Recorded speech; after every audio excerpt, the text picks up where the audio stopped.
Good evening friends. Mind ease mental health tips. இன்றைக்கி என்ன பார்க்க போகிறோம் அப்படின்னா, மைல்டு காக்னேட்டிவ் இம்பேர்மெண்ட்டில் நெக்ஸ்ட் இன்டர்வென்ஷனை பற்றி தான் பார்க்க போகிறோம்.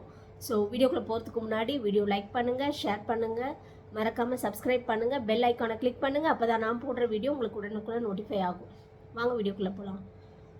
இப்போ மைல்டு காக்னேட்டிவ் இம்பேர்மெண்ட்டில் ஃபிசிக்கல் ஆக்டிவிட்டிக்காக எப்படியெல்லாம் என்னென்ன பண்ணணும் அப்படின்னு சொல்லி பார்த்தோம். இன்றைக்கி என்ன பார்க்க போகிறோம் அப்படின்னு சொன்னால்,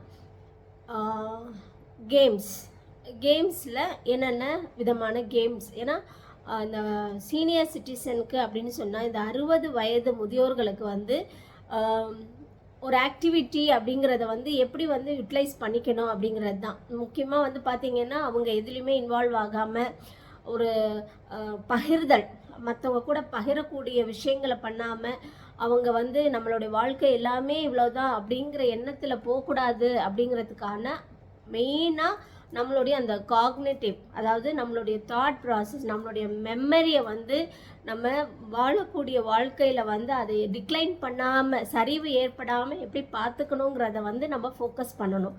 ஸோ அதுக்கு நம்ம என்னென்ன வழிமுறைகளை பண்ணலாம் அப்படின்னு சொன்னால், அந்த காலத்தில் எல்லாமே நம்ம கரெக்டாக பண்ணிகிட்டு இருந்தோம். இப்போ சூழ்நிலைக்கு நம்மளால் அதை பண்ண முடியல. ஸோ நம்ம பண்ணக்கூடிய விஷயங்களை தான் நம்ம திருப்பியும் பண்ணுங்கன்னு சொல்ல வரும். சரிங்களா? அப்போ என்னெல்லாம் பண்ணலாம், என்ன மாதிரியான கேம்ஸ் பண்ணலாம் அப்படின்னு சொன்னால், இப்போ ஒன்றும் இல்லை, நீங்கள் வந்து என்ன பண்ணலாம்னா, டெய்லி ஆக்டிவிட்டீஸில் சாப்பிட்டு முடிச்சுட்டு ஃப்ரீயாக இருக்கிற நேரத்தில் நீங்கள் எப்படி டெய்லியுமே ஏதாவது ஒரு கேமில் இன்வால்வ் பண்ணிக்கலாம். எப்படின்னா, அந்த தாயப்பாஸ் விளையாடுறது. சரிங்களா? ஸோ ஒரு 4-5 பேரோ இல்லை ஒரு எத்தனை பேர் உங்கள் பக்கத்து வீட்டில் இருக்கிறாங்க எல்லாம் டுகெதராக சேர்ந்து நீங்கள் விளையாடும் போது ஒரு ஷேரிங் கிடைக்கும், ஒரு கம்ஃபர்ட் ஜோன் இருக்கும். ஸோ ஒரு டைவர்ஷன் கிடைக்கும். அதனால தான் இதை என்கரேஜ் பண்ணுறோம். சரிங்களா? ஸோ ஒன்று வந்து தாயப்பாஸ் விளையாடலாம்.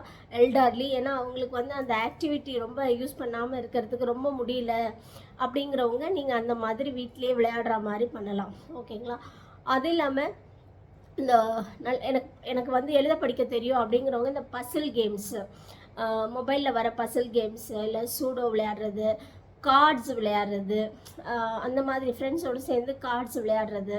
அப்புறம் வந்து நீங்கள் பார்த்தீங்கன்னா, இந்த சின்ன சின்ன இப்போ வந்து மியூசிக்கல் கேம்ஸு, ஒரு கட்டை மாதிரி போட்டுட்டு அதில் வந்து சுற்றி நின்று நீங்கள் பாட்டு போட்டுட்டு அந்த நிற்கும் போது, அந்த பாட்டு நிற்கும் போது நீங்கள் எதில் நிற்கிறீங்களோ அந்த அந்த இது வந்து நீங்கள் வந்து வின் பண்ணிட்டீங்க அப்படின்னு சொல்கிறது. ஸோ அந்த மாதிரியான விளையாட்டுகள். அப்புறம் இந்த பழைய காலத்து பாட்டெல்லாம் வந்துட்டு ஒரு பாட்டுக்கு பாட்டு மாதிரி எல்லாம் குரூப்பாக யாருக்கெல்லாம் அந்த பழைய பாட்டுகள் எப்படி வந்து ஞாபகம் வருது அப்படிங்கிறது. ஸோ அந்த எனர்ஜி பூஸ்டிங்காக இருக்கும். அந்த சோஷியல் ஆக்டிவிட்டீஸ் அப்படிங்கிறது வந்து ரொம்ப எனர்ஜி பூஸ்டிங்காக இருக்கும். டைம் வந்து உங்களுக்கு வந்து ரொம்ப எஃபிஷியண்ட்டாக அந்த விளையாடும் போது என்னென்னா, நம்ம ஒரு பீரியடில் வந்து நம்ம வின் பண்ணணும் அப்படிங்கிற ஒரு ஃபோக்கஸில் விளையாடுவோம். ஆனால் இந்த எல்டர்லியில் விளையாடும் போது பார்த்தீங்கன்னா, ஷேரிங் ஆஃப் இன்ஃபர்மேஷன்ஸ் தான். அப்போ நீங்கள் என்னெல்லாம் பண்ணலாம் அப்படின்னு சொன்னால், இப்போ விளையாடும் போது நிறைய டைம் எடுக்குது விளையாடும் போது அப்படின்னு சொன்னால், உங்களுடைய இன்ஃபர்மேஷன்ஸை நீங்கள் ஷேர் பண்ணுங்கள். வாழ்க்கை எப்படி இருந்துச்சு, சரிங்களா? அந்த வாழ்க்கையில் ஒவ்வொரு இன்ஃப்ளூயன்சிங் ஃபேக்டர்ஸை நீங்கள் வந்து, அதாவது ஒரு விஷயம் வந்து நான் எப்படி சாதித்தேன், அதை வந்து நான் ஒரு வித்தியாசமாக, அதாவது மற்றவங்களுக்கு இந்த சூழ்நிலை ஏற்பட்டிருந்தால் அவங்களால அதுலேருந்து மீண்டு வந்திருக்க முடியுமா, அப்படி அந்த மாதிரி மீண்டு வர முடியாத விஷயங்களை நீங்கள் எப்படி மீண்டு வந்திருக்கீங்க.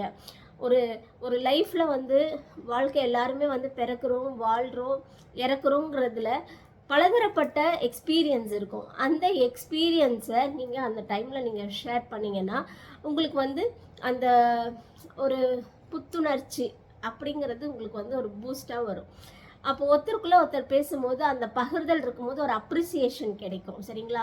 ஸோ கேம்ஸுங்கிறது காக்னேட்டிவாகவும் உதவி பண்ணுது, ப்ளஸ் சோஷியலைஸ் ஆகவும் உதவி பண்ணுது.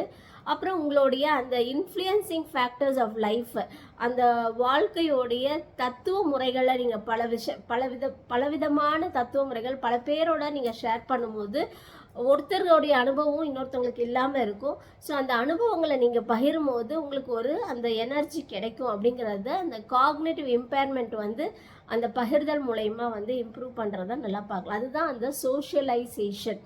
இந்த டைவர்ஷன்ஸும் இந்த சோஷியலைசேஷனும் ஒரு மனுஷனுக்கு வந்து ரொம்ப முக்கியங்க. அதை வந்து நம்ம பேசிக்காகவே வந்து இப்போலாம் நம்ம இருக்கிறதெல்லாம் அப்பார்ட்மெண்ட்ஸில் இருக்கோம், தனி வீட்டில் இருக்கோம் அப்படின்னா அந்த கம்யூனிகேஷன் அப்படிங்கிறதே வந்து யாருக்குமே வந்து ஒரு பகிர்தல் இருக்க மாட்டேங்குது.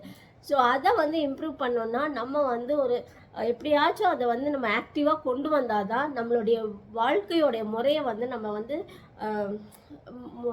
எவ்வளோ தூரம் நம்மளால் வந்து அதை இன்கார்பரேட் பண்ண முடியும். நம்ம என்னெல்லாம் பண்ணிகிட்டு இருந்தோமோ அதெல்லாம் வந்து திரும்ப எடுத்துகிட்டு வந்தால் நம்ம ஆரோக்கியமாக இருக்கிறத நம்ம பார்க்கலாம். ஸோ ட்ரை பண்ணி பாருங்கள். இந்த மாதிரி ஒரு ஆக்டிவிட்டீஸை கேம்ஸ் விளையாடுறது, வயசாயிடுச்சு இனிமேல் அதெல்லாம் பண்ணக்கூடாதுன்றதே கிடையாது. ஏன்னா நம்ம வயசுக்கு ஆக ஆக தான் வந்து நம்மளுடைய ஆக்டிவிட்டீஸை வந்து ரொம்ப ஆக்டிவாக வச்சுக்கணுங்கிறதே நம்ம மறந்துடும். ஸோ தயவு செய்து ஆக்டிவிட்டீஸை இன்கார்பரேட் பண்ணுவோம். நம்ம டைமை எப்படியெல்லாம் யூட்டிலைஸ் பண்ணணும் அப்படிங்கிறத நம்ம இந்த கேம்ஸ் மூலயமா நம்ம ட்ரை பண்ணி பார்க்கலாம். நிறைய கேம் இப்போ வந்து சின்ன வயசில் வந்து பார்த்தீங்கன்னா இந்த பம்பரம் சுற்றி விளையாடுவாங்க, சரிங்களா? அந்த ஏஜ் ஆன ஆளுங்களுக்கு நீங்கள் கொடுத்து பாருங்களேன். நீங்கள் அந்த சின்ன வயசில் நீங்கள் பம்பரம் விட்ட மாதிரி விட்டு பாருங்களேன். அவங்களுடைய அந்த அந்த வாலண்டரி எக்ஸ்பீரியன்ஸ் இருக்கும் பாருங்கள். அவங்களுடைய அந்த ரிமெம்பரன்ஸ், அந்த பாஸ்ட் எக்ஸ்பீரியன்ஸ் ரிமெம்பரன்ஸ் வந்து அந்த குழந்தைக்கு வந்த அந்த எனர்ஜி, அந்த அந்த ஒவ்வொன்றுமே வந்து அவங்களுக்கு அந்த கூஸ் பம்ப்ஸாக இருக்கும். நான் சொல்கிறது வந்து விளையாட்டாக சொல்லுங்க, நிஜமாக சொல்கிறேன்.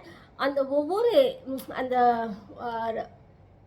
அதாவது ஒரு தாட், ஒரு மைண்ட் ஈவெண்ட் அது வந்து ரியாலிட்டியில் வந்து திருப்பி கொண்டு வரும்போது இல்லை, அதோடைய ஹாப்பினஸ்ஸே வேறு லெவலில் போகுங்க, சரிங்களா? ஸோ அதெல்லாம் தான் வந்து அந்த காக்னிட்டிவ் இம்பேர்மெண்ட்டுக்கு வந்து ரிசர்ச் பண்ணி நிறைய அந்த மோட்டிவாக நமக்கு சொல்கிறாங்க. ஸோ கேம்ஸை எப்படி பண்ணிக்கணும் அப்படிங்கிறத வந்து நீங்கள் அதை பிளான் பண்ணி பண்ணுங்கள், சரிங்களா?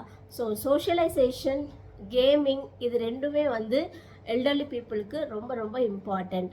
ட்ரை பண்ணி பாருங்கள். இந்த வீடியோ உங்களுக்கு பயனுள்ளதாக இருக்கும்னு நம்புகிறேன். நன்றி.